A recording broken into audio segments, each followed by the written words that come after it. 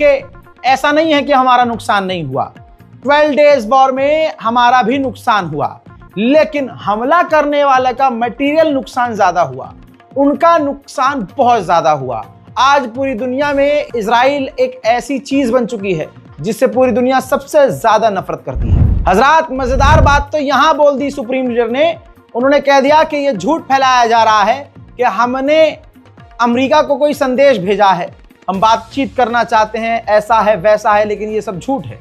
Supreme leader ने ही आकर clear कर दिया कि हमें अमेरिका से बातचीत ही नहीं करनी, अमेरिका बातचीत के लायक ही नहीं है। इसके बाद डोनाल्ड ट्रंप का बयान आया है, जिस एक बयान में वो कह रहे हैं कि ईरान पर हमला करने के बाद जो पायलट था उसने खूब एंजॉय किया। बाकी हमने B2 बॉम्बर, परमाणु बॉम्बर और भी भारी मात्रा में ऑर्डर किए हैं। I'll tell you that they said for 22 years, sir, our predecessors and us wanted to make this attack. 22 years they wanted to make this attack, and they practiced it 3 times a year for 22 years, and no president gave them the approval to do it until you came along, sir. We want to thank you. I said, did you really enjoy it? They said, sir, we loved it. We loved it. And these are brave men. These are from a different place than some of the people I know who aren't courageous. We have a lot of people that aren't courageous. These people were amazing in the job. उधर Iran के defence minister ने ऐलान किया है कि पहले से ज्यादा अब हम तैयार हैं दुश्मन को जवाब देने के लिए।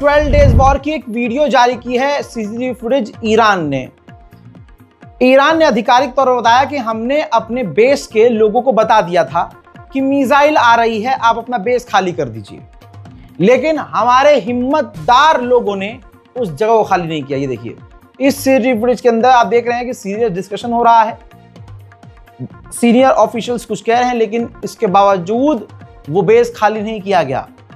भागने के बजाय मरना गनीमत समझा। हजरात आज सुबह में फिलहाल इतना, इस रिपोर्ट को शेयर कीजिएगा, इंतजार कीजिएगा मेरी और भी अपडेट्स के लिए। तब तक के लिए अस्सलाम।